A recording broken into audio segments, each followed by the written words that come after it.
تبسم وخل الهموم وخل الغموم وخل الضجر. بسم الله الرحمن الرحيم. الحمد لله رب العالمين وصلى الله وسلم على نبي الكريم. Chers frères et sœurs, nous commençons par avec notre Seigneur, le miséricordieux, le tout miséricordieux. Louange à Allah, Seigneur de l'univers. Paix et salut sur son messager, son bien-aimé, notre prophète Mohammed sallallahu alayhi wa sallam. Nous avons commencé notre discussion dans la première partie concernant notre causerie ad-din wal hayat sur notre chaîne Taha TV en parlant de la moralité, le comportement. Donc nous revenons aussi pour continuer sur ce lancer, continuer sur ce thème. Dans ce verset que nous allons citer tout à l'heure, Allah subhanahu wa ta'ala nous fait savoir certaines des meilleures ou bien les plus bonnes moralités ou bien les plus bons comportements. Dans ce verset qui se trouve dans la famille de Imran, surtout Ali Imran, Allah subhanahu wa ta'ala nous dit qui dépense dans l'aisance et dans l'adversité, c'est eux encore qui renoncent ou bien qui avalent leur quand ils sont fâchés, c'est-à-dire leur rage, et ils pardonnent à autrui. Ils pardonnent à autrui. Et Allah subhanahu wa ta'ala aime les bienfaisants. الذين ينفقون في السراء والضراء والكاظمين الغيظ والعافين عن الناس والله يحب المحسنين. Donc dans ce verset-là, nous avons plusieurs qualités, plusieurs moralités ou bien bonnes moralités. En premier, c'est qu'ils dépensent. Ils sont dans des difficultés, ils ne sont pas dans les difficultés.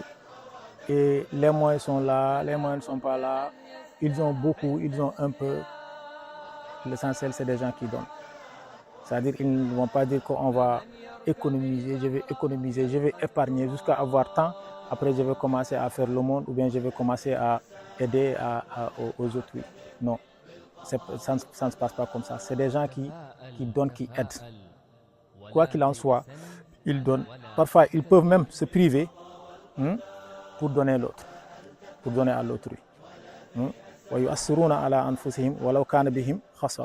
C'est-à-dire, comme ce verset-là nous dit, les compagnons du prophète sallam, ça se passait entre eux. Tu voyais quelqu'un qui se privait de quelque chose pour que son prochain puisse s'en servir. Et ça, c'est la bonne moralité, c'est un bon comportement. Nous terminons sur ce hadith que le messager d'Allah, il nous dit, et ce hadith est rapporté par Jabir ibn Abdullah, le prophète sallallahu alayhi wa sallam nous dit ceux qui vont être proches de lui et ceux qu'il aime de plus et qu'ils vont être proches de lui le jour de la résurrection, ce sont les gens qui ont les bonnes dispositions, c'est-à-dire qui ont la bonne moralité et le bon comportement. Il dit encore ceux qui vont être loin de lui et ils les détestent autant et qu'ils ne vont pas être près de lui, qu'ils ne vont pas être proches de lui le jour du jugement dernier, ce sont ces trois comportements. Ce sont les gens qui ont ces trois comportements. Le premier comportement, c'est Asar-Saroun, les gens qui sont bavards. Ils sont tellement bavards à tel point qu'ils racontent n'importe quoi. Al-Mutasaddiqoun, ces gens-là aussi, c'est des vantards, n'est-ce pas? Ils sont capables de dire n'importe quoi pour atteindre leurs objectifs, pour plaire à X ou bien Y, ainsi de suite. Et les égocentriques. Les compagnons du prophète sallam, lorsqu'ils ont entendu le mot égocentrique, yani al-mutafayhiqoun, ils ont dit le prophète sallam, nous connaissons as-sarsaroun, nous connaissons al-mutasaddiqoun, mais al-mutafayhiqoun, on ne le connaît pas. Qui sont al-mutafahiqoun? Le prophète sallam les a dit, al-mutafahiqoun, ce sont les arrogants, les gens qui sont arrogants. Regardez ce qui se passe dans nos réseaux sociaux, ce qui se passe dans nos communications, dans nos débats télévisés, les politiciens, les artistes, par-ci et par-là. Des insultes. Tu n'oses même pas commenter quelque chose, tu n'oses même pas contredire quelqu'un, tu n'oses même pas démontrer que tu es contre X ou bien Y. Les gens, ils vont t'insulter, ils vont faire de n'importe quoi pour gâter ton nom.